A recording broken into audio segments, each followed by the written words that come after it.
Là. Alors, là, il a gagné. Et ben voilà, carreau gagné maintenant. Carreau gagné, frappé, ça fait 12. Et s'il manque, ça fait 7 à 10. Hein, carreau gagné. Carreau gagné. Déjà au départ, dès que tu pas dit qu'elle se monte. Attends, je dis pas qui. Il n'a pas tapé encore. Il est capable d'avoir bien vu, la sortie, j'ai mal vu, c'est passé derrière. Oui, les points sont bien perdables. Ripen, là, il faut qu'il s'enlève du milieu. Maintenant, il faut qu'il laisse Monsieur Fasino se concentrer tout seul. Allez, Christian. Alors, Thierry, il fait ce carreau? Tout est possible avec lui. Oh oui. Je pense qu'il va le faire. Ils sont durs les carreaux. Marc Oui, Alexandre tout à l'heure le disait, il avait raison. Ils sont durs les carreaux là-dessus. Il n'y a pas beaucoup de place pour rester non plus. Il va faire palais, mais ça suffira pas. Regardez. Oh là là. Regardez ce qu'il a fait. Il est champion de France. C'est exceptionnel. C'est exceptionnel ce que Christian Fasino a réalisé. C'est un phénomène, Christian Fasino. Ripen et Perrin, champion de France 2005. C'est magnifique. Magnifique. Didier, regardez Foyot, regardez la bise entre Foyot et Fasino, entre ces deux extraordinaires champions. Et comment Foyot ne peut pas s'incliner face à ce talent extraordinaire à Christian Fasino. On le disait, ils sont durs les carreaux, lui il a fait recul dans le bouchon. Et bien la sortie, ça lui donne raison, il est champion de France pour la 5e fois en triplette, Christian Fasino, avec Fred Perrin qui lui obtient son premier titre et Raphaël Ripen qui obtient son second. Quel coup de génie de Christian Fasino. Et il a dit avant à Fred Perrin, tu veux pas marquer, tu veux gagner. Ben voilà, il a fait gagner. Et comment faire autrement si ce n'est que de s'incliner devant ce talent. C'est le joueur du siècle. Et là, il a encore reprouvé.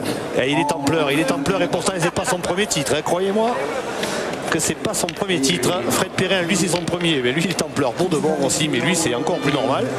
On est en train de vivre des moments assez exceptionnels là sur les Jeux du Palais des Sports de Marseille avec les champions là qui sont en train de se congratuler. Allez, on va tout de suite aller les voir. Tiens, on va s'incruster un peu parmi ces champions là, avec Christian, avec Raphaël, avec Frédéric aussi. Il est où Fred Perrin? Voilà, Raphaël qui va rester avec nous. Fred qui va nous rejoindre vite. On va retrouver Christian dans un premier temps, mais là, la première question elle va être pour Fred, parce que pour Fred c'est le premier aujourd'hui. Frédéric, vous étiez le seul sans titre en triplette, c'est le plus beau. Et quelles sont les premières impressions là? Je suis très content.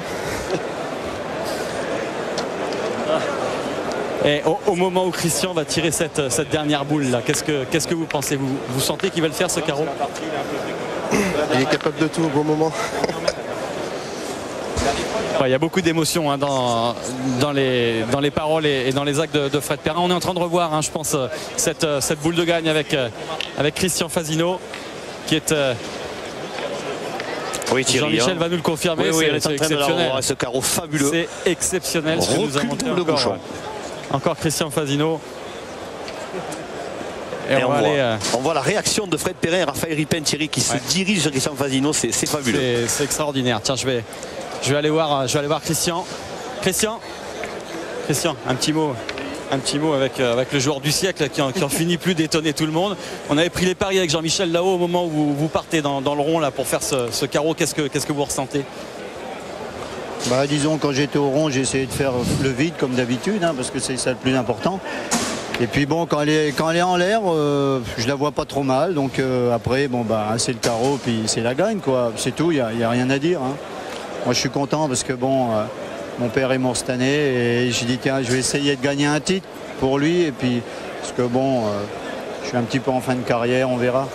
Christian, on disait à l'entame de cette finale, 2005, c'est un petit peu le retour des vieux, entre guillemets, hein, sans être péjoratif. Votre premier titre, c'était 75 en tête-à-tête. Marco, c'était 77. Il va falloir repenser à vous pour la sélection. Là. Non, vaut mieux mettre des jeunes pour la sélection. Vous savez, la Coupe du Monde, pour moi, c'est dépassé.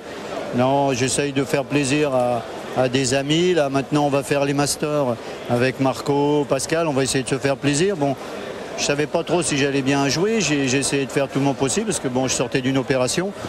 Puis c'est vrai que j'avais des coups de barre, j'étais irrégulier.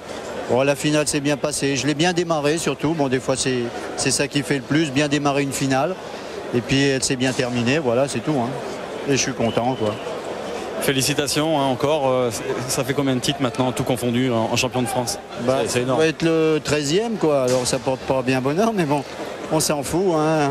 Ça fait 13 quand même. Donc, on vous verra l'an prochain à Limoges? Bien sûr, avec notre équipe de l'Allier, de l'Amicale des Marais. Bravo et merci encore.